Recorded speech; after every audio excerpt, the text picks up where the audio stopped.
Douglas Franks. Mr. Franks. I'm hoping I get everybody in who wanted to speak today. Mr. Franks, you're recognized.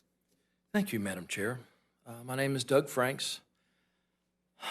I am a survivor of guardianship with my mom, freeernestine.com. A lot of you guys have read and know about my mom's case. That happened in 2012. She got free in 2016, and I'm going to keep fighting until I'm 95 or whoever, how long I'm alive. Stakeholders. Who are the stakeholders? I didn't hear this lady say anything about family. Nothing. The family is the stakeholders. And Rick brought up a good point. Who do you know is taking care of your loved one? And why is the family demonized? Like we're all bad people.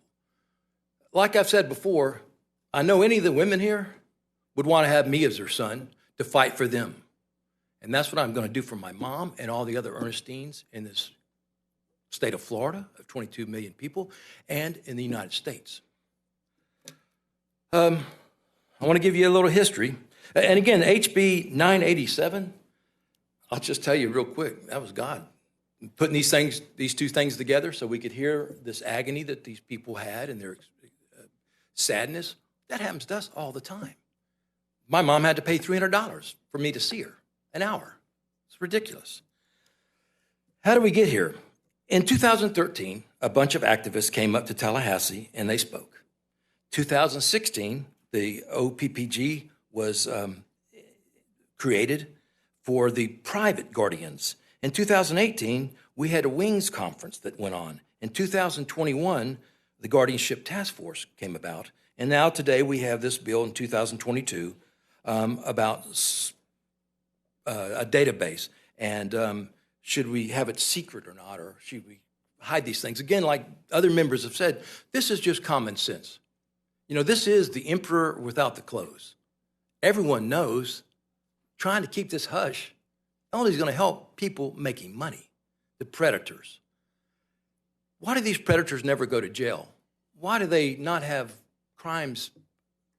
commit crimes? Because they're all protected. They're all part of this, I don't know, Florida bar mafia. Anyway, I support the bill because it's a start, it's something. But again, it's been since 2013, this is all we have. Not enough. I do not support the amendment at all. Thank you. That's all I have to say. Thank you. Oh, excuse me, sir. Representative Skidmore would like to ask you a question. Thank you, Madam Chair. Thank you for being here. I appreciate everyone taking time out of their day to come and testify. Can you explain to me how your mother was put into guardianship and then, you know, why you no longer had any control? Thank you. That's an excellent question. Recognize. I'm sorry. Yes. Thank you. An incredible story.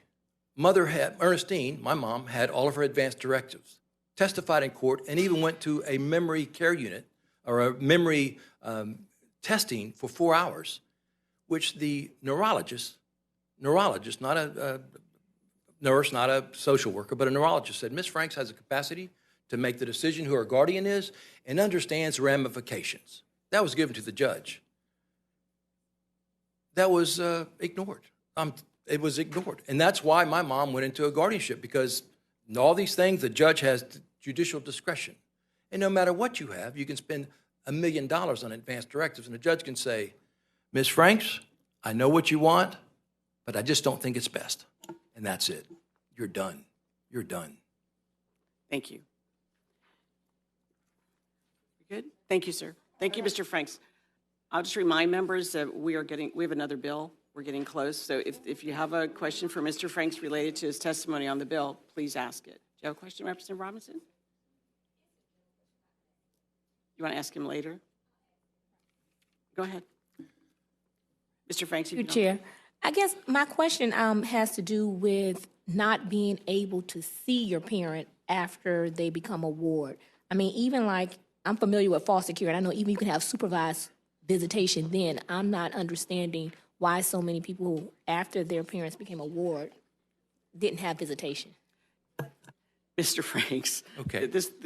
If you could answer that quickly, maybe if you could follow up with Representative Robinson afterwards to give her even more in-depth information. I'm sure you'd be amenable to that, would you not, Representative Robinson? But please answer as quickly. I videotaped every time I went with my mom to go talk to her and visit her because I needed to have video proof to show anybody that Doug Franks wasn't doing anything wrong. Because right now, if you don't videotape, a care worker can say, oh, Doug, I got her upset. Oh, okay, Doug, you can't see your mother for Mother's Day. You can't see her for Easter. You know, there is so much corruption. You guys really don't know. And all of us are here to try to explain. I mean, I could almost cry right now. This is just, it's heartbreaking. Thank you, Mr. Franks. We need your help. And please, if you would, follow up with Representative Robinson, perhaps, for